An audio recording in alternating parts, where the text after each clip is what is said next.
Okay, आप कह रहे हैं 9300 की कॉल इंपॉर्टेंट है और 9350 पार करेगा तो शायद और कॉन्फिडेंस आएगा। लेकिन वीरू, आपने एक स्टेटमेंट ये भी जोड़ा कि एनबीएफसीज को लेकर चिंता है और बैंक्स कमजोर है। पिछले सत्र में भी निफ्टी बैंक पर प्रेशर था, 680 अंकों की गिरावट रही और हम लो से ज्यादा दूर नहीं थे। दिन का लो क्या 19,515 का था। तो ये सेटअप क्या इंडिकेट कर रहा है कि आज फिर एनबीएफसीज और बैंकों के लिए दबाव का दिन रहेगा? यहाँ पर मंदी के ज्यादा ट्रेड्स देखने को मिल सकते हैं क्या? देखिए हर्षदा, इसमें कोई दो राय नहीं कि निफ्टी के पास एक एडवांटेज है, रिलायंस की स्ट्रेंथ। निफ्टी के पास एक एडवांटेज है, फार्मा की स्ट्रेंथ। वो एडवांटेज बैंक निफ्टी के पास नहीं है। बैंक निफ्टी शुक्रवार को जैसे तैसे 10 डेमा के नीचे क्लोज हुआ। तो हर्षदा, मेरे पास वो जिसे कहते हैं ना, वो स्टैट्स नहीं है जिसके चलते मैं ये कहूं कि बॉस नहीं, इस गैप अप को बाय कर लेना चाहिए। नहीं, दो सर्कमस्टेंसेस हैं हर्षदा, जिस पर मैं फोकस करना चाहूंगा। मैं पहली बात तो यह है, मैं कोई ट्रेड कमिट नहीं कर रहा हूं आज बैंक निफ्टी पे, क्योंकि स्ट्रक्चर्स कमजोर है बैंक निफ्टी के अंदर।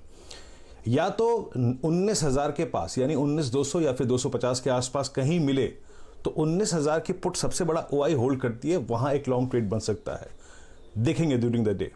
या फिर ये अपने आप को 20,200 के ऊपर बहुत कमांडिंग पोजीशन में लाकर सस्टेन कर जाए। 20,200 क्या है? इसका 20 डे एक्सपोनेंशियल मूविंग एवरेज है। 20,200 क्या है? अगर 20,200 पार हो गया तो 19,000 और 19,500 का पुट राइटर उठ के बाहर ऊपर आ जाएगा 20,000 की स्ट्राइक पे।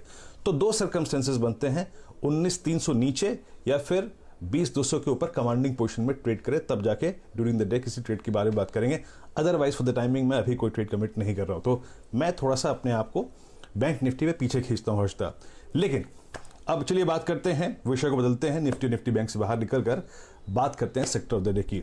हेमंत, इसमें कोई राय नहीं है कि अभी बाजार का इंटरेस्ट लार्ज कैप में सिर्फ चुनिंदा स्टॉक्स पे है, लेकिन मिड कैप में कोई ना कोई थीम रोज बरोज काम करती है, चलती है और पैसा कमा के देती है। आज का सेक्टर ऑफ द डे मुनाफे का सेक्टर क्या रहेगा? देखिए, मुनाफे का सेक्टर है, रूरल थीम और रूरल सेक्टर के ऊपर फोकस होना चाहिए। देखिए, अच्छा मॉनसून आएगा, ये अनुमान अब हमारे सामने बिल्कुल है। अगर आप देखें पिछले कुछ दिनों में सरकार की तरफ से जो कदम उठाए गए हैं, 1,70,000 करोड़ रुपए की जो निवेश की बात भी की गई, पैकेज की बात की गई, वो भी देखिए मोटा मोटी रूरल सेक्टर को ही बेनिफिट कर रही है।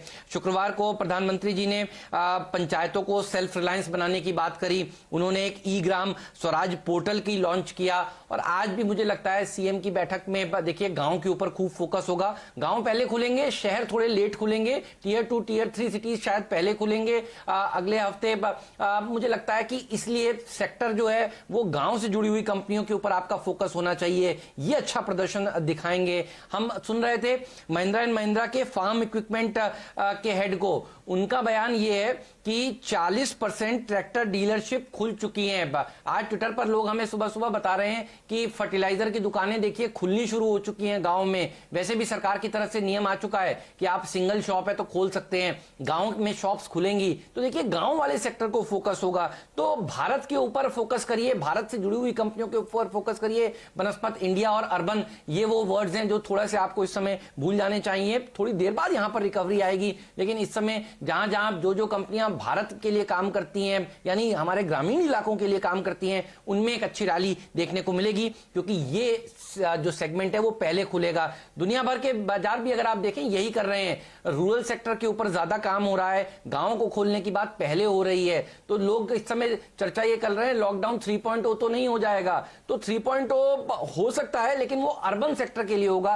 रूरल सेक्टर के लिए देखिए अब खुलना शुरू हो चुका है, रीओपनिंग होनी शुरू हो चुकी है उस इकोनॉमी की। और सोइंग की देखिए अब तैयारी होगी। तो fertilizer sector, tractor sector, tillers कंपनियां, मुझे लगता है एग्रोकेमिकल कंपनियां, ये वो सेक्टर हैं जो अच्छा प्रदर्शन दिखाएंगे। और इसकी हमने झलकी देखी है पिछले ट्रेडिंग सेशन में। आप देखिए फर्टिलाइजर शेयरों ने एक मूव दिखाना शुरू कर दिया है और मुझे लगता है कि इसके ऊपर आपका फोकस होना चाहिए। तो चलो गांव की ओर वीरू। हर्षदा, ये वो थीम है जो मैंने आज चुनी है। थोड़ा सुनने में ड्रामेटिक जरूर लगती है, लेकिन सत्य यही है कि इसी तरह के स्टॉक्स ही देखिए आउट परफॉर्मेंस दिखा रहे हैं पिछले कई दिनों से। और ये थीम मैंने पहली बार आज नहीं बताई है, पहले भी देखिए इस थीम के ऊपर मैं बात कर चुका हूं और इन स्टॉक्स में एक अच्छी रैली देखने को मिली है। सीड कंपनियां, पेस्टिसाइड कंपनियां, ये वो तमाम सेक्टर्स हैं जो अच्छा प्रदर्शन दिखाते हुए नजर आएंगे, क्योंकि शहरों में देखिए कामकाज बंद है, इंडस्ट्रीज धीरे धीरे खुल रही हैं, लेकिन गांव में कामकाज की शुरुआत हो चुकी है। दिन के दौरान हम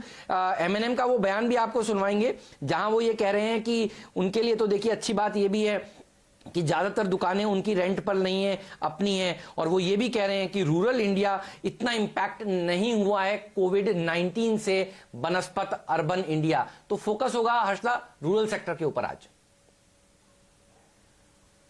जी हाँ हेमंत, और 2/3 हमारी जनसंख्या वैसे भी ग्रामीण इलाकों में ही रहती है, तो अगर यहाँ पर कामकाज शुरू होता हुआ दिखाई दे, जिसकी इस समय जरूरत है, तो धीरे धीरे करके हमारी इकोनॉमी भी पटरी पर आएगी। और जो तमाम रिपोर्ट सजेस्ट कर रही थी कि अगर भारत के देश में इकोनॉमी को रफ्तार नहीं मिलती है लॉकडाउन के चलते, तो हम शायद इस पूरे साल जीडीपी पर इसका इम्पैक्ट देखेंगे। तो ये पहला कदम शायद होगा कि ग्रामीण इलाकों को तवज्जो दिया जाए, जहां पर कोविड के केसेस नहीं है या फिर ना के बराबर है, और वहां से कामकाज की शुरुआत हो। इनफैक्ट ये एक बड़ा मुद्दा है, और मेरे ख्याल में आज प्रधानमंत्री नरेंद्र मोदी और राज्य के मुख्यमंत्रियों की बैठक के बीच इसी पर सबसे ज्यादा चर्चा भी होने वाली है। हमारे साथ अजय बग्गा है। बग्गा साहब, देखिए आज यही थीम हेमंत ने आइडेंटिफाई की है, और आप भी नोटिस करेंगे कि पिछले कुछ दिनों में जो भी बयान आए हैं प्रधानमंत्री नरेंद्र मोदी की ओर से, चाहे वो ग्राम पंचायत वाली वीडियो कॉन्फ्रेंस के जरिए हो, चाहे वो मन की बात में हो,